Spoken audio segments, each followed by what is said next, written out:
Bonjour à toutes et à tous.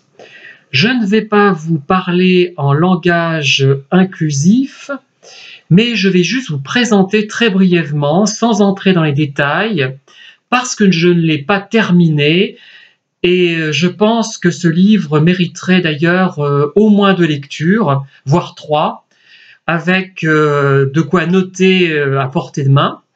Ce livre, il s'intitule Ceci est un livre sur le genre ou ceci n'est pas un livre sur le genre, puisque, vous voyez, c'est effacé un petit peu, là, une écriture un petit peu effacée.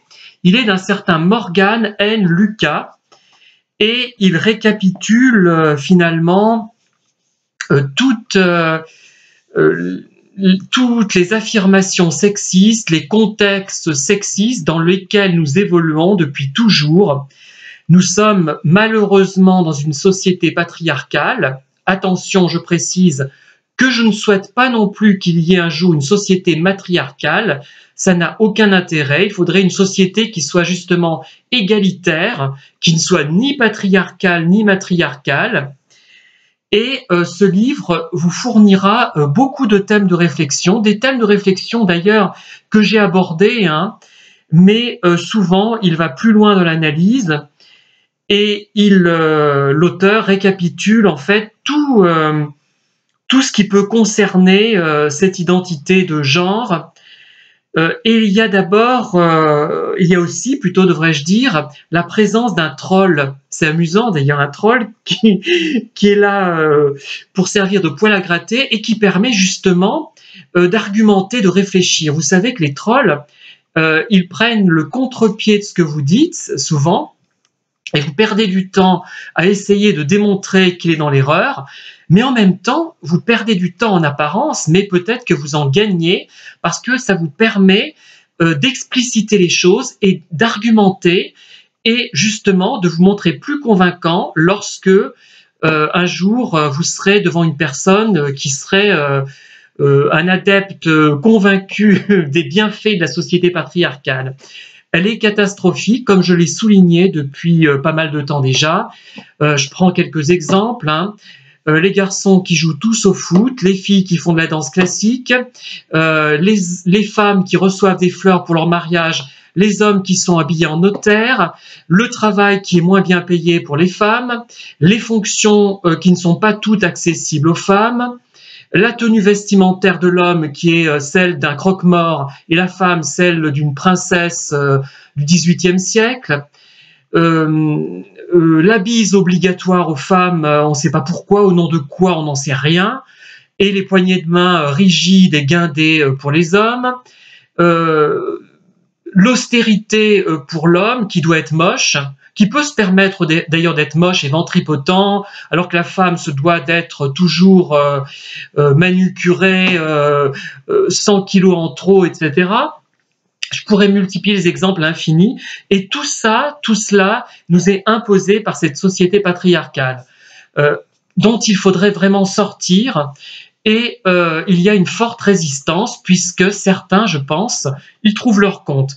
Et oui, j'ai oublié un exemple important, même si évidemment je ne peux pas tout citer dans cette vidéo, j'en ferai encore d'autres d'ailleurs. Je reprendrai les thèmes de ce livre, mais ça ne sera pas un plagiat parce que ces thèmes, ils sont aussi les miens. J'ai déjà pensé, c'est simplement un pense-bête. Et il rassemble d'ailleurs l'auteur les choses sous forme des petits exercices, de schémas. Enfin, c'est d'une lecture très attrayante. C'est aux éditions. Au fait, quelles éditions? Excusez-moi, je ne sais pas. Je vois pas. Je vois pas d'édition. C'est peut-être. D'ailleurs, c'est un YouTuber, je crois, ce monsieur. Je l'ai trouvé à 26 € à la Fnac d'ailleurs.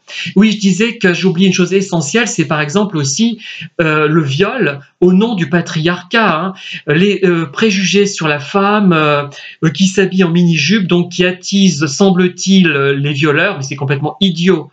C'est d'une bêtise incommensurable. Et voilà, donc je jette tout en vrac pour cette vidéo. J'espère que vous achèterez ce livre qui coûte 26 €. Et moi, en tout cas, ça me servira en grande partie de pense-bête. Et je trouve vraiment important d'écrire de tels livres parce qu'on se sent soutenu. On se dit, on n'est pas seul à penser ça. On n'est pas seul à en avoir ras-le-bol d'être dans un groupe de Zumba, d'aérodance et d'être le seul homme pendant 10 ans. Dans le Puy-de-Dôme, les gens sont vraiment imprégnés de cette société patriarcale qui est littéralement, qui nous est presque perfusée, comment on peut dire, dans lesquels nous sommes plongés depuis notre naissance par notre éducation qui nous force à porter du rose si on est une fille, du bleu si on est un garçon. Au fil des années, au fil des siècles, cette tendance a d'ailleurs changé et ce n'a pas toujours été le cas. Hein. Et c'est vraiment être instrumentalisé, être manipulé. Moi, je trouve ça très désagréable, ce qui fait que maintenant, je dis aux gens de plus en plus, ah, vous pouvez faire la bise, il n'y a pas de problème, je ne suis pas viril, je ne suis pas un vrai mec, j'en ai pas envie d'en être un, je ne suis pas un beauf, je suis désolé, hein, je n'ai pas envie d'être un beauf, même si je le suis par certains côtés, hein, encore malheureusement, hein, comme tout le monde. Et voilà, donc la virilité, je le redis, il n'y a rien à cirer pour parodier, pour plagier Édith Cresson, première ministre de France. Merci en tout cas et bonne soirée à tous et à toutes.